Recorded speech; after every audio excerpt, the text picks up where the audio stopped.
Let's talk about magic wands in D&D 5th edition. What are they? Where do they come from? What are they useful for? What's the nitty-gritty of how they are used? Today on Flutes Loot.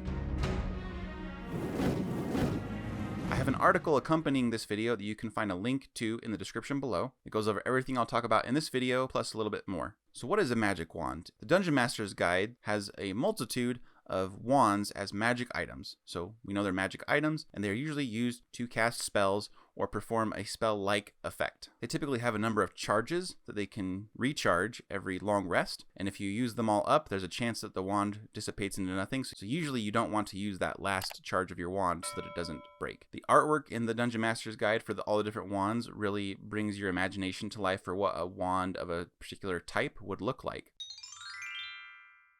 How are wands used? Characters may hold a wand in their hand and attempt to activate it. Some wands require command words and actions to activate them. For example, the wand of binding uses actions and reactions. Where do wands come from? It's really up to your world building, but typically they can be crafted just like any other magic item. I like to think that maybe a powerful archmage perished and a sliver of their power was embedded into their wand in their dying breath. Just like a pickle in vinegar, where the vinegar is the archmage and the wand is the pickle, the cucumber. Can player characters create wands? Yes, if the DM allows magic item crafting, which requires a lot of gold and a lot of time. You can find a table where I summarize all the rules for magic item crafting, but I'll also put it up on the screen right now for your reference. Certain wands can also be created by artificers using their infusion for a replicate magic item. Examples include the wand of magic detection or the wand of secrets. Who can use magic wands in D&D 5th edition? A wand may possess its own specific requirements that say only usable by a druid, for example, and many of the mightiest wands do require attunement. Some of them will say that they require attunement by a spellcaster specifically. But what does that mean to be a spellcaster? There was an errata to the rules that made it clearer what a spellcaster is in this kind of attunement required. If the prerequisite is to be a spellcaster, a creature qualifies if it can cast at least one spell using its traits or features, not using a magic item or the like. So as long as you are able to cast a spell, one spell, you can do this. Typically, this means that any spellcaster could attune to many types of wands. So if you're a high elf, for example, and you start off the game with a cantrip, but maybe you're a fighter and you learn no other spells, you can still use a wand because you can cast at least one spell. If you're a thief rogue, you will gain the ability use magic device at level 13 to attune to wands even though you are not a spellcaster. It's a really cool ability. And watch out for enemies with wands, because a creature that's pretty wimpy but is able to use a wand can suddenly become a huge threat to your party. Though those creatures often set themselves up to be slaughtered as well because the party wants that wand. What are the spell attack modifiers and the save DCs for wands? The Dungeon Master's Guide does prescribe wand DCs and spell attack modifiers, but those are in the descriptions for the magic items themselves. Each wand is different. But you can use them as a bit of a rubric for if you're homebrewing a magic wand to figure out what kind of DC or modifier it has. I recommend using the same concept that applies if a player crafts a magic wand per the crafting magic item rules in the DMG.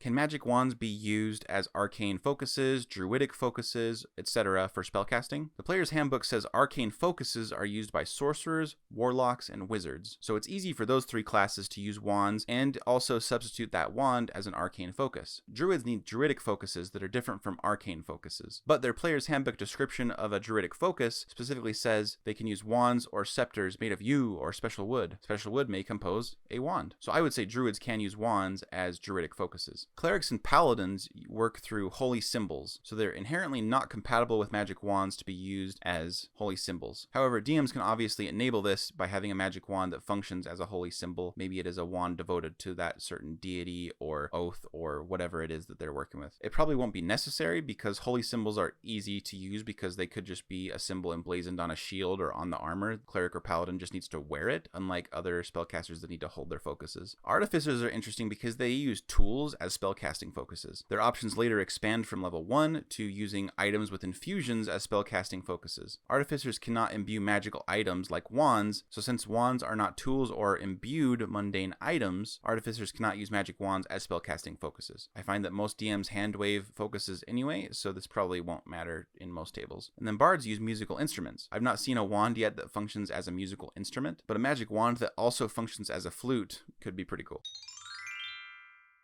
Can thief rogues use their 3rd level ability Fast Hands to activate wands as a bonus action instead of an action? While Fast Hands is really useful, it does not work with magic items. So the short answer is no, you can't use potions, wands, spell scrolls, or anything like that with Fast Hands. Do wands have to be wooden sticks? No, they could be other materials, but they could also be something that doesn't even resemble a wand, but mechanically functions as one. Maybe a wizard finds a prayer wheel that actually has an arcane script inside of it, so when they spin the prayer wheel, they can actually activate it as if it was a wand. Wands could be made of precious metal, bones, or otherworldly materials that have an unknown origin. You could even make some weird wand-type effects with things that you wouldn't think are wands, like firearms, whips, a bar of soap. Flex your creativity and see what kind of magic items you can come up with that function as wands, and it'll be a pretty satisfying little detail that your player characters will use and your players will enjoy. Here's the big question. Does Counterspell work on wands? I say this is controversial because there have already been discussions about spell scrolls and whether they can be counterspelled. My conclusion on that kind of goes back and forth. I find that it's not clear, so ask your DM about that kind of detail. Others on the internet will say absolutely yes or no. I don't think that's great advice. I don't think it really is as clear cut as some of them make it sound. Trust me, I've dived into the rules. I'm not just being flippant or half-baked when I say that. I really think it's not clear. Having said that, my conclusion with wands is a little different. I would say yes, Counterspell works on wands. For one thing, if you are using it as an arcane focus, yeah, you're still casting a spell as normal. So that would absolutely be counterspelled. But if you are using the wand and using the wand's effect to use the magical effect or spell that is in the wand, yes, I would say that can be counterspelled as well. If it is a spell. If it's a spell-like effect but it's not a spell, then it should not be able to be counterspelled by the rules. It's kind of a weird one, right? A wand could say something like it creates a cloud of fog, but it didn't say it's casting fog cloud, so you can't counterspell it. It's a weird detail where counterspell only functions with spells, not magical effects that resemble spells. One argument to say that it can be counterspelled is that the wand functions like a material component that is being supplied for the spell, so it means the spell is not imperceptible for one thing. It's a pseudo component, in other words. Jeremy Crawford has also talked about this specific point, and there's sage advice about it as well. Having said that, that's my conclusion. Ask your DM what their conclusion is. Maybe a wand is a great way to get around counterspell.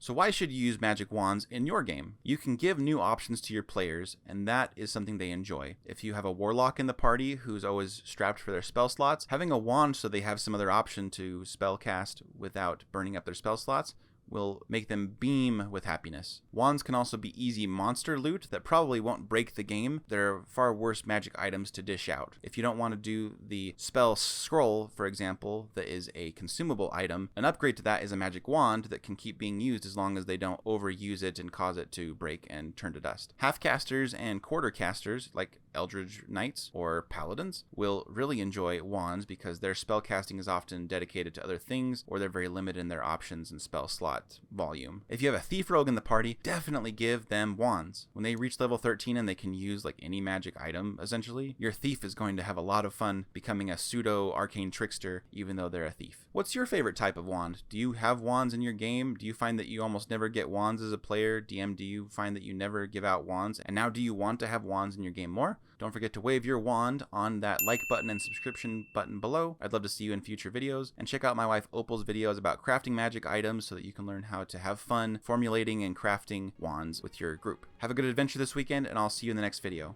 Bye.